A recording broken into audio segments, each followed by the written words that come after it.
इस व्याख्यान में हम बात करेंगे अनिवार्य पंजीकरण या निर्धारित सीमा का न होना, कंपल्सरी रजिस्ट्रेशन और no threshold limit. CGST act 2017 की धारा 24 के अनुसार कुछ मामलों में यदि कुल कारोबार वित्तीय वर्ष में 10 लाख, 20 लाख या 40 लाख से भी कम है तो पंजीकरण करवाना अनिवार्य होगा। वे है यदि कोई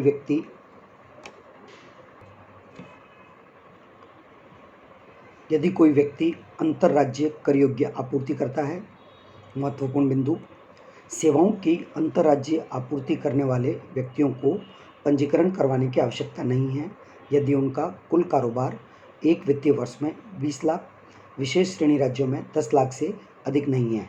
अर्थात इस बिंदु में अब केवल माल की आपूर्ति पर ही कर लगेगा। हस्तशिल्प वस्तुओं की अंतर्राज्यीय कर योग्य आपूर्ति करने वाले व्यक्तियों की श्रेणी को पंजीकरण प्राप्त करने से छूट दी गई है यदि उनका कुल कारोबार एक वित्तीय वर्ष में 20 लाख, विशेष श्रेणी राज्यों में 10 लाख से अधिक नहीं है। नंबर 2, आकस्मिक कर योग्य व्यक्ति। नंबर 3, वह व्यक्ति जिन्हें रिवर्स चार्ज के तहत जीएसटी का भुगतान करना आवश्यक है। नंबर 4, इलेक्ट्रॉनिक वाणिज्य ऑपरेटर जो सीजीएसटी अधिनियम 2017 की धारा 9 उपधारा 5 के तहत कर चुकाने के लिए उत्तरदायी है। नंबर 5, अनिवासी कर योग्य व्यक्ति। नंबर 6, जिन लोगों को स्रोत पर कर की कटौती करने की आवश्यकता होती है। नंबर 7, जिन लोगों को स्रोत पर कर एकत्र करने की आवश्यकता होती है। नंबर 8, वे लोग जो अन्य कर योग्य व्यक्तियों की ओर से माल और या सेवाओं की आपूर्ति करते हैं, चाहे एजेंट के रूप में या अन्य रूप में। नंबर 9, इनपुट सेवा वितरक। नंबर 10, जो लोग इलेक्ट्रॉनिक वाणिज्य ऑपरेटर के माध्यम से माल और या सेवाओं की आपूर्ति करते हैं और जिन पर इलेक्ट्रॉनिक वाणिज्य ऑपरेटर को स्रोत पर कर एकत्र करने की आवश्यकता होती है। 11, इलेक्ट्रॉनिक कॉमर्स ऑपरेटर। 12, भारत के बाहर किसी स्थान से ऑनलाइन सूचना और डाटाबेस पहुंच या पुनर्प्राप्ति सेवाओं को किसी भारत में गैर कर योग्य प्राप्तिकर्ता को आपूर्ति करने वाला कोई व्यक्ति। 13, उपरोक्त के अलावा ऐसे अन्य व्यक्ति या व्यक्तियों का वर्ग पंजीयन के लिए उत्तरदायी होगा जिन्हें केंद्रीय सरकार द्वारा जीएसटी परिषद की सिफारिश पर अधिसूचित किया गया हो।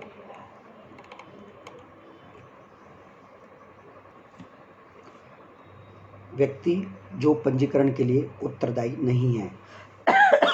Persons not liable for registration. CGST act 2017 की धारा 23 में ऐसे व्यक्तियों का विवरण उपलब्ध है।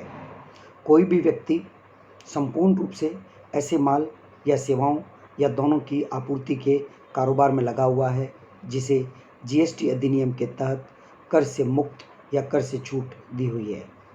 नंबर 2, एक किसान जो खेती की उपज की आपूर्ति करता है। नंबर 3, सरकार अधिसूचना द्वारा उन व्यक्तियों की श्रेणी निर्दिष्ट कर सकती है जिन्हें इस अधिनियम के तहत पंजीकरण प्राप्त करने से छूट दी जा सकती है। अब हम बात करेंगे पंजीकरण की प्रक्रिया के बारे में। Procedure for registration. CGST act 2017 की धारा 25 में पंजीकरण की प्रक्रिया के संबंध में प्रावधान दिए गए हैं। पंजीकरण के लिए आवेदन कब करें? When to apply for registration. सबसे पहले अनिवार्य पंजीकरण की दशा में प्रत्येक व्यक्ति जो धारा 22 या धारा 24 के तहत पंजीकृत होने के लिए उत्तरदायी है, उत्तरदायी होने की तारीख से 30 दिनों के भीतर पंजीकरण के लिए आवेदन उस राज्य या संघ शासित प्रदेश में देगा जहां वह पंजीकरण के लिए उत्तरदायी है। हालांकि एक आकस्मिक कर योग्य व्यक्ति या अनिवासी कर योग्य व्यक्ति व्यवसाय के शुरू होने से कम 5 दिन पहले पंजीकरण के लिए आवेदन करेगा। उदाहरण के लिए ABC लिमिटेड राजस्थान में माल की कर योग्य आपूर्ति करने में कार्यरत है।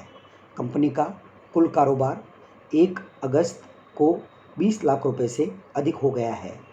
कंपनी उस तारीख से 30 दिनों के भीतर पंजीकृत होने के लिए उत्तरदायी है जिस तारीख से कंपनी का कुल कारोबार निर्धारित सीमा से अधिक हुआ है, यानी 1 अगस्त से। स्वेच्छा से पंजीकरण की दशा में यदि कोई व्यक्ति जो हालांकि धारा 22 या धारा 24 के तहत पंजीकृत होने के लिए उत्तरदायी नहीं है, फिर भी चाहे तो वह अपनी स्वेच्छा से GST के अंतर्गत पंजीकृत हो सकता है और इस अवस्था में GST अधिनियम के सभी प्रावधान उस व्यक्ति पर उसी तरह से लागू होंगे जैसे हर पंजीकृत व्यक्ति के लिए लागू होते हैं। एक व्यक्ति जब अपनी स्वेच्छा से पंजीकरण करवाता है, भले ही उसका कुल कारोबार 20 लाख, विशेष श्रेणी वाले राज्यों में 10 लाख से अधिक न हो, तब भी उसे कर चुकाना पड़ता है। एकल या एक से अधिक पंजीकरण, सिंगल और मल्टीपल रजिस्ट्रेशन। इस अधिनियम के तहत पंजीकरण करने वाले व्यक्ति को राज्य या संघ क्षेत्र में एक ही पंजीकरण दिया जाएगा। हालांकि किसी राज्य संघ क्षेत्र में कई व्यावसायिक कार्यक्षेत्र बिजनेस वर्टिकल्स वाले व्यक्ति को निर्धारित शर्तों के अधीन प्रत्येक व्यावसायिक कार्यक्षेत्र के लिए एक अलग अलग पंजीकरण दिया जा सकता है। एक ऐसा व्यक्ति जिसने एक राज्य संघ क्षेत्र या एक से अधिक राज्य संघ शासित प्रदेश में एक से अधिक पंजीकरण प्राप्त किए हैं या उसे पंजीकरण प्राप्त करना आवश्यक है, ऐसे प्रत्येक पंजीकरण के संबंध में वह इस अधिनियम के प्रयोजनों के लिए अलग अलग व्यक्तियों के रूप में माना जाएगा। उदाहरण के लिए राम का पंजीकृत प्रधान कार्यालय हरियाणा में है और पंजीकृत शाखा दिल्ली में है। दिल्ली और हरियाणा में पंजीकरण के संबंध में राम को अलग अलग व्यक्ति के रूप में माना जाएगा। महत्वपूर्ण प्रावधान। नंबर 1, यदि किसी व्यवसाय की अलग अलग राज्यों में कई शाखाएं हैं तो उस व्यवसाय को अलग अलग राज्यों में स्थित हर शाखा के लिए हर राज्य जहां उसकी शाखा स्थापित है में पंजीकरण करवाना होगा। नंबर 2, इस अधिनियम के तहत पंजीकरण चाहने वाले व्यक्ति को एक राज्य या केंद्र शासित प्रदेश में एकल पंजीकरण की अनुमति दी जाएगी। हालांकि 1 अप्रैल 2019 से लागू यदि किसी व्यक्ति के एक राज्य या केंद्र शासित प्रदेश में व्यवसाय के अनेक स्थान हैं तो उसे व्यवसाय के ऐसे प्रत्येक स्थान के लिए एक अलग पंजीकरण की अनुमति दी जा सकती है। यदि कोई व्यक्ति अपने किसी एक पंजीकृत व्यावसायिक स्थान से किसी अन्य पंजीकृत व्यावसायिक स्थान के राज्य के भीतर या राज्य के बाहर आपूर्ति प्रदान कर रहा है तो इस प्रकार की आपूर्ति को उसके कुल कारोबार में शामिल किया जाएगा और इस आपूर्ति पर GST का भुगतान करना होगा। नंबर 4,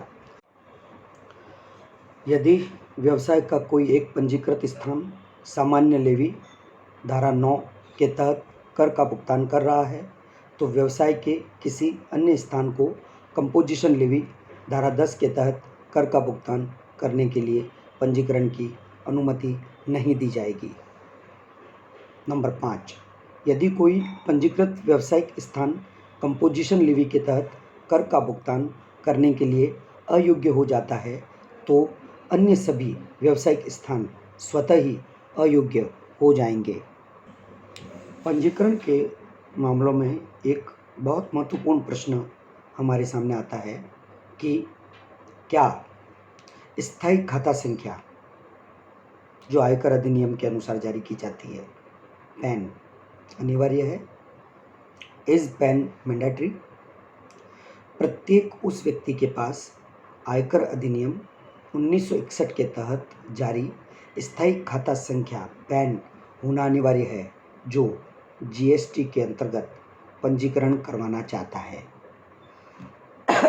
हालांकि वह व्यक्ति जो धारा 51 के तहत कर की कटौती करने के लिए उत्तरदायी है, वह स्थायी खाता संख्या की जगह आयकर अधिनियम के तहत जारी किया गया कर कटौती और संग्रह खाता संख्या tax deduction and collection account number tan और TCN के आधार पर GST के अंतर्गत पंजीकरण प्राप्त करने के लिए पात्र होगा। इसके अलावा अनिवासी को अपने अधिकृत पासपोर्ट की एक स्व प्रमाणित प्रति के साथ अपने अधिकृत हस्ताक्षरकर्ता द्वारा जो एक भारतीय निवासी होगा और जिसके पास वैध पैन होगा हस्ताक्षरित आवेदन फॉर्म जमा करवाना होगा। इसमें आवेदन एक अलग निर्धारित फॉर्म में जमा किया जाएगा।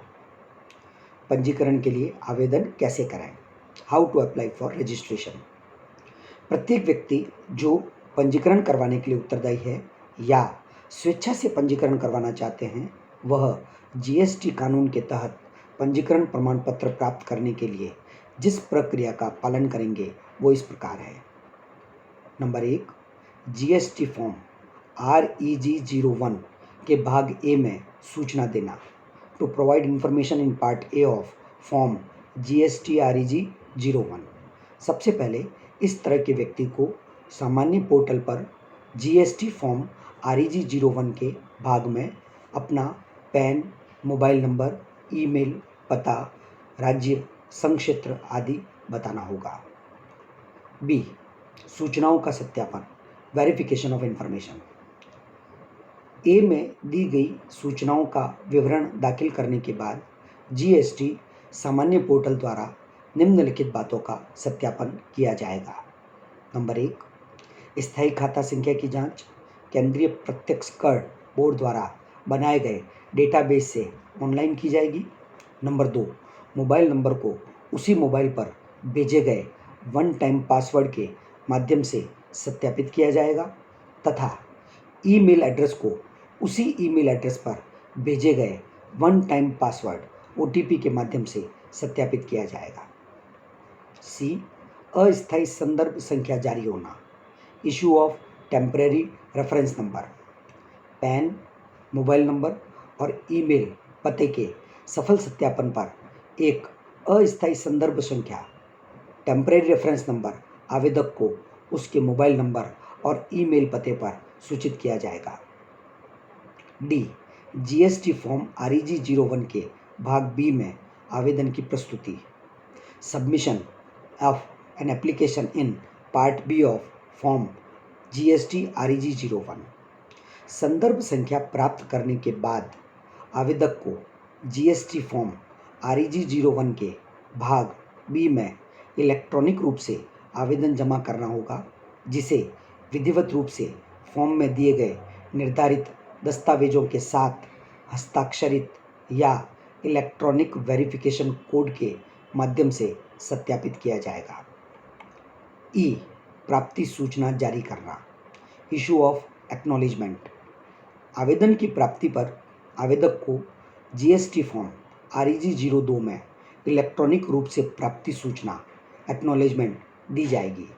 हालांकि एक आकस्मिक कर योग्य व्यक्ति के रूप में पंजीकरण के लिए आवेदन करने वाले व्यक्ति को धारा 27 के प्रावधानों के अनुसार कर को अग्रिम रूप से जमा करवाने के लिए सामान्य पोर्टल द्वारा अस्थायी संदर्भ संख्या दी जाएगी और जमा राशि जमा करने के बाद उसे इलेक्ट्रॉनिक रूप से प्राप्ति सूचना एक्नॉलेजमेंट जारी की जाएगी।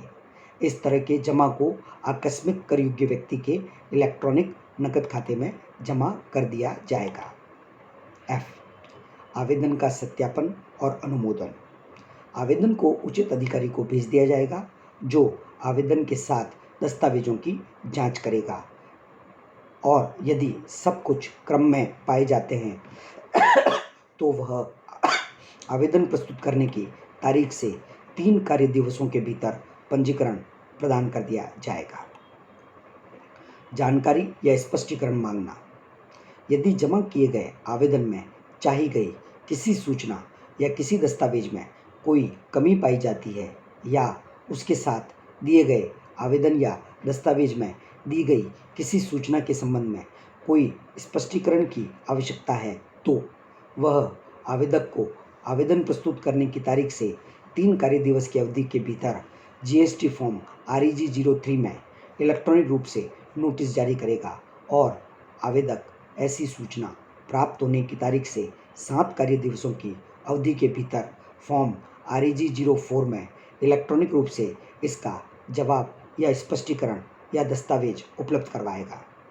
जहां उचित अधिकारी आवेदक द्वारा प्रस्तुत स्पष्टीकरण, सूचना या दस्तावेजों से संतुष्ट है, वह ऐसे स्पष्टीकरण या सूचना या दस्तावेजों की प्राप्ति की तारीख से 7 कार्य दिवसों की अवधि में आवेदक को पंजीकरण प्रदान कर देगा।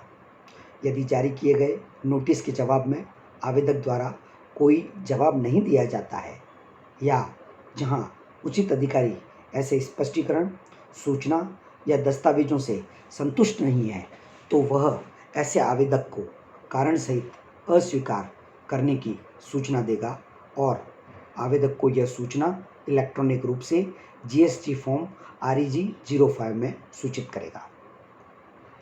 यदि उचित अधिकारी कोई कार्यवाही आवेदन जमा करने की तारीख से 3 कार्य दिवसों की अवधि के भीतर या आवेदक द्वारा प्रस्तुत स्पष्टीकरण, सूचना या दस्तावेजों की प्राप्ति की तारीख से 7 कार्य दिवसों की अवधि के भीतर करवाने में विफल रहता है, तो पंजीकरण के लिए दिए जाने वाले आवेदन को अनुमोदित समझा जाएगा, यानी यह मान लिया जाएगा कि उस आवेदक का पंजीकरण स्वीकार कर लिया गया है।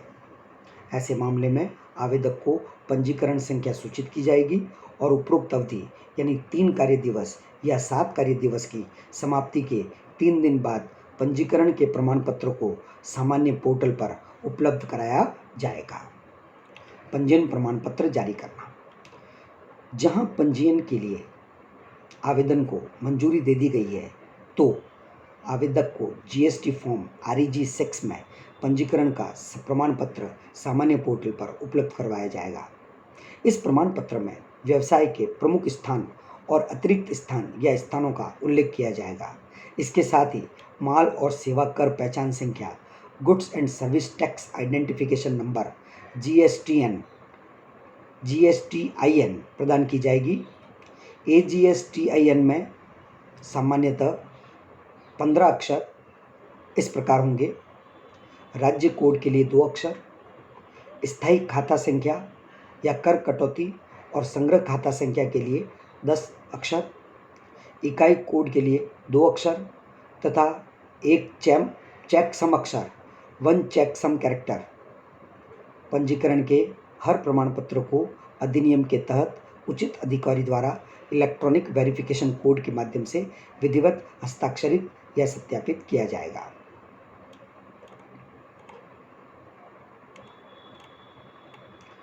पंजीकरण से संबंधित कुछ अन्य महत्वपूर्ण बिंदुओं पर अगले व्याख्यान में बात करेंगे।